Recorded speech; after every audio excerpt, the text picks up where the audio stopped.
This is Ben Doughty for Sugar, Silk and Stretch with the Romford Bull. Johnny Fisher here at the Origin Gym in Rainham. How's it going, champ? All good, mate. How are you? All good? I'm good, mate. Just watched you do a light session today with Jimmy Tibbs' masterful guidance. You're just ticking over, yes? Just ticking over, staying ready.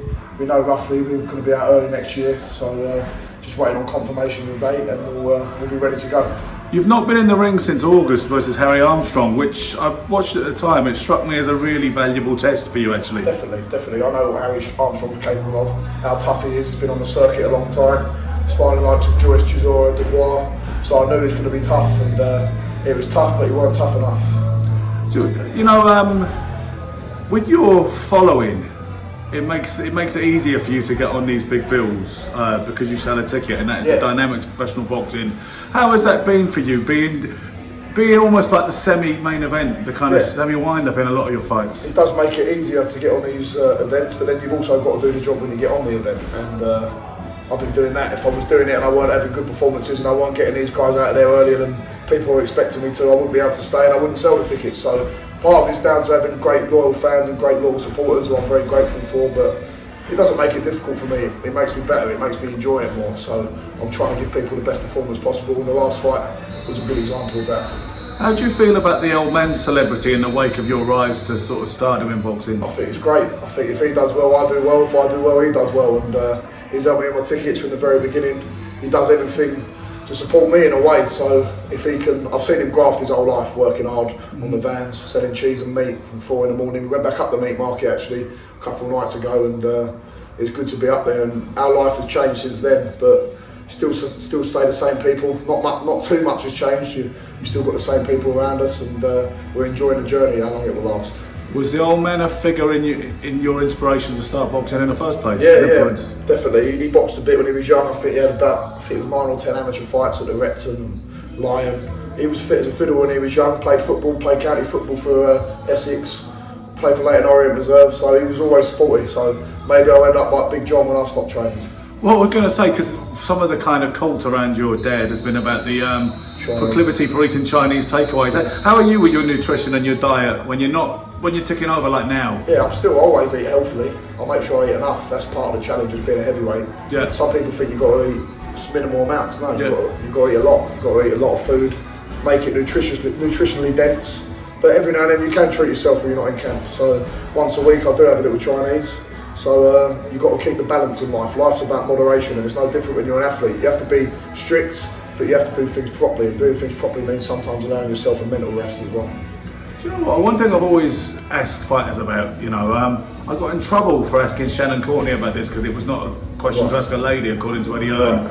But some trainers and fighters have always traditionally believed that sex is harmful for you, or you shouldn't be fooling around when you're in camp. But other people say, no, that's all a wives' tale. What's your take, Johnny? Well, I don't know. I've not had sex for 24 years, so I don't know. I don't know if you've got a steady lady or what. No, I don't have a steady lady actually, but I think it's different. Do you have a policy on that kind of thing? I think it's different for everyone, and I think you have to refrain a couple of weeks before a fight from doing anything like that. Yeah. But everyone's different. Some people it works differently for. I don't think there's any literature on it that says one way is a good way, one way is a bad way, but I just think staying mentally focused, staying mentally disciplined is a big part of it, and that means a couple of weeks before you're just fully focused on your fight. Okay, looking ahead to the action in the heavyweight division right now, you'll obviously have a close eye on that in particular. You've got Wilder versus Parker and Joshua versus Wallin on December 23rd, that mega show in Saudi. Do you see either one of them getting upset, which will scupper their meeting between the two of them? I can see anything happening at any time in the heavyweights. You see that with Francis Ngannou and Tyson Fury, how close to run that fight was. So anything can happen at any time, and that's why people tune into big time heavyweight boxing. That's why the Saudis are throwing money into it. Everyone on that bill, apart from Jai Opetaia and Dimitri Bivol, is all heavyweight. So I think there might be one other guy, but it's a heavyweight showdown because people tune in to watch the heavyweights, the big boys, because anything can happen, literally. People believe there's more chance of seeing a knockout at any point with one punch in the heavyweight division. Do you think that's actually true? Yeah.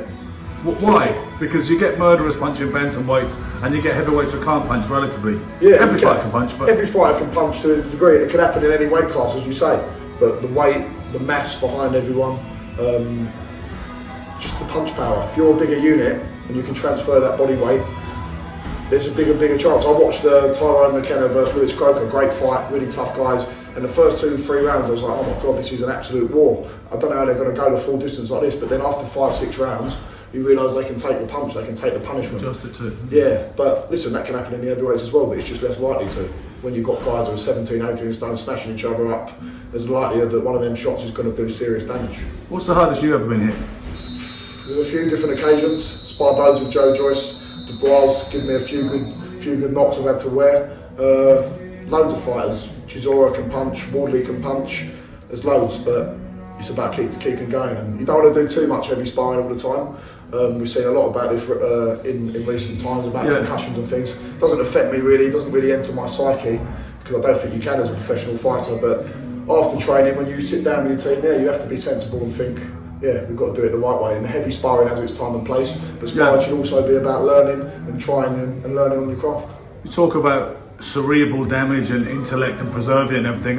Some people are surprised perhaps by you because you are a graduate. Yes. And you are, as you stand before me now, I can see you're articulate. Yeah. Does that surprise people sometimes with the appearance? You look like a tough lad, Romford Bull nickname. Do you surprise people sometimes by being more articulate than they expect? I think so, but I think there's a lot of boxers out there who are quite articulate, and people have this old stereotype of they're dum-dums, they can just big old units who can punch. Yeah, there might be a few like that, but another aspect of that is I don't think you have to go to university and be a graduate to be articulate. I've seen lots of guys from all walks of life who look tough, who look hard, but still can talk and articulate themselves well. And it's not just about going to university, that's just how you hold yourself as a person as well.